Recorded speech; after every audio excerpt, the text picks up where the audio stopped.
The coldness in the room was unbearable, but it wasn't the weather. It was Adam's words that cut like ice.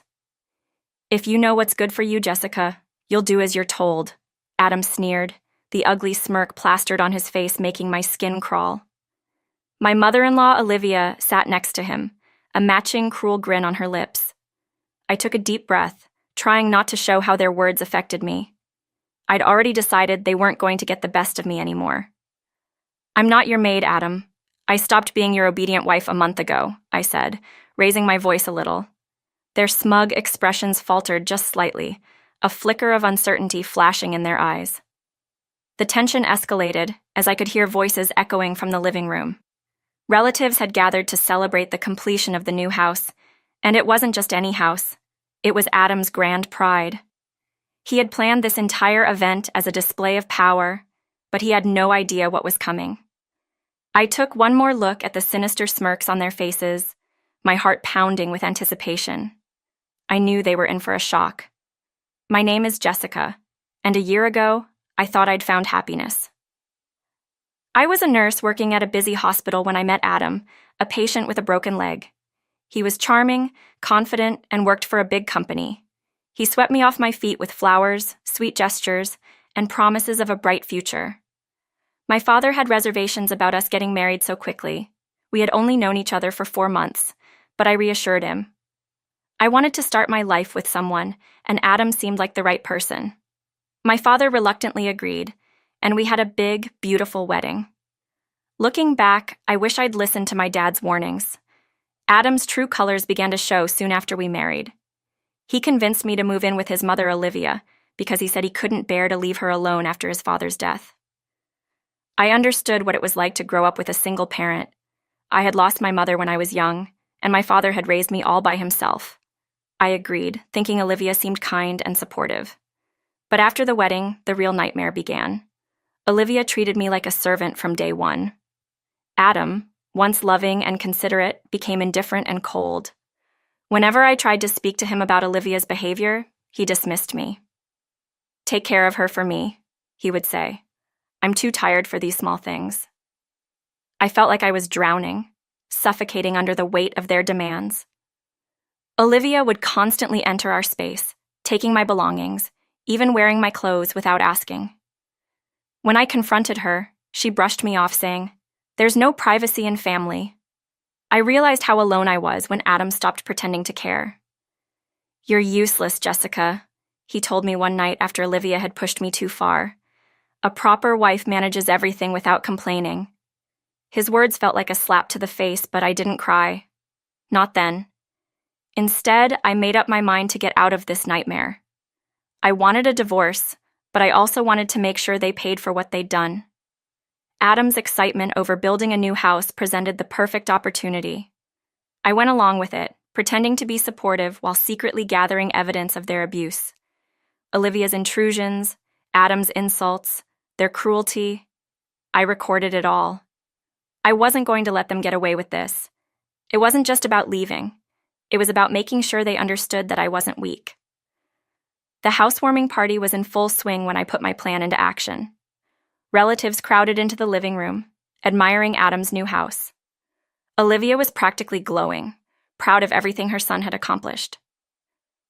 I stayed in the background, quietly making sure everything was in place. Adam called me into another room, away from the crowd. Olivia followed, her eyes cold and critical. "If you know what's good for you, you'll behave," Adam said, his voice dripping with contempt. Olivia laughed, her eyes full of malice. I stayed calm, glancing at the wall clock. It was almost time. "What are you talking about?" I said, feigning confusion. "I'm not even your wife anymore." Adam and Olivia looked at me, stunned. I smiled, feeling the power shifting. "I stopped being your daughter-in-law a month ago," I continued, my voice growing louder. The living room fell silent as murmurs spread through the crowd. Adam and Olivia rushed out, their expressions confused and panicked. They found themselves facing a large TV screen in the living room, one that was now playing footage of Adam raising his hand to strike me, Olivia yelling at me, treating me like a servant. The room filled with gasps of shock and disbelief. "What is this?" Adam shouted, his face turning pale as the relatives stared at him. Olivia tried to speak, but no words came out. I stood behind them, my heart pounding with satisfaction. This was it, my moment. You both thought I was powerless, I said, my voice steady. You thought I would put up with everything, but I've had enough. This isn't just about me wanting a divorce. It's about showing everyone who you really are. I walked over to the table, pulling out a stack of papers. These are the divorce papers. Adam, you're going to sign them today. Adam's hands trembled as he tried to argue. This is a private matter, he yelled. It's just a misunderstanding. A misunderstanding? I shot back. You abused me, treated me like dirt, and expected me to stay quiet? That's not marriage. That's cruelty. I glanced at the relatives, many of whom were nodding in agreement. Adam's uncle stepped forward, his face stern. You've done enough damage, Adam. Sign the papers, he said. Adam hesitated, but I wasn't done yet. And let's not forget your affair, I said, pulling out another stack of evidence. Photos of Adam with another woman, entering a hotel together. The room erupted in whispers as Adam's face went pale. Olivia, standing beside him, looked at the photos in disbelief. An affair? How could you? One of the relatives said, shaking their head. Olivia tried to defend him, her voice shaking. It's nothing, just a mistake. Everyone makes mistakes. I turned to Olivia, my voice cold. And you're no better.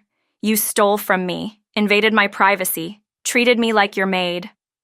I pulled out my phone, tapping the screen to play more footage. Olivia sneaking into my room, rummaging through my belongings, ruining my clothes. The relatives watched, horrified. Olivia, you crossed every line, I said, my voice unwavering. You broke a keepsake from my late mother, and you didn't even care. You laughed it off. Olivia's face twisted in anger, but she had nothing to say. The evidence was all there, playing out in front of everyone. Adam's uncle pushed the pen towards him.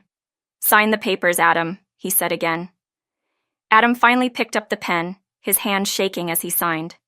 A wave of relief washed over me as I took the papers back. I turned to the relatives, thanking them for their support. Many of them offered words of encouragement, and some even gave me their contact information, promising to help if I needed anything.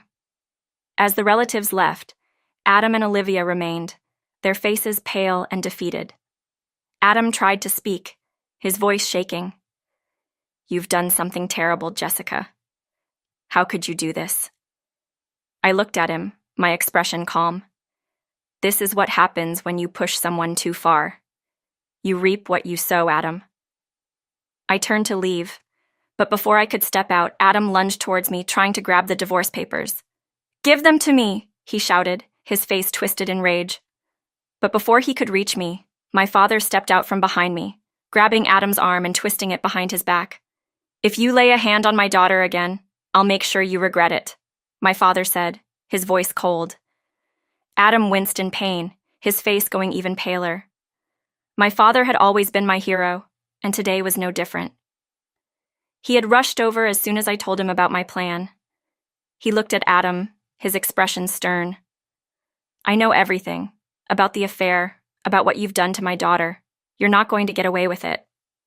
Adam tried to argue, but my father tightened his grip and Adam fell silent. My father turned to me, his expression softening. Let's go, Jessica. You don't need to stay here any longer. We walked out of the house, leaving Adam and Olivia behind. I could hear them shouting after us, but their words no longer mattered. My father helped me load my belongings into his truck, and as we drove away, I felt a sense of freedom that I hadn't felt in a long time. You did well today, Jessica, my father said, his voice filled with pride. I smiled, feeling tears prickling at the corners of my eyes. Thank you, Dad, I whispered. The divorce was finalized soon after, and I managed to get my fair share of the assets. The house remained with Adam, but without my income, he struggled to keep up with the mortgage. The once grand house, built to impress, quickly began to fall apart. Olivia, trying to support her son, ended up stealing from the supermarket where she worked, leading to her arrest. Their lives crumbled, just as they had tried to make mine crumble. Years later, I met someone new, a kind-hearted, gentle man who treated me with the love and respect I deserved. We got married, and soon after, we were blessed with twin boys. Our home was filled with laughter and warmth, something I never thought I'd have again. My father adored his grandchildren, and seeing him play with them brought me more joy than I could ever describe. "Peekaboo, look, it's Grandpa," I said, watching my boys giggle as my father made funny faces. He looked at me, his smile wide and genuine. "You've built a beautiful life, Jessica," he said. I nodded, my heart full. "Yes, and I couldn't have done it without you, Dad." The past was behind me now. The pain, the betrayal, the heartbreak. I had survived it all, and I had come out stronger. I had built a new life, filled with love and happiness, and I was determined to protect it, to cherish every moment. Moving forward, I knew one thing for certain. I was finally free, and nothing would ever take that away from me.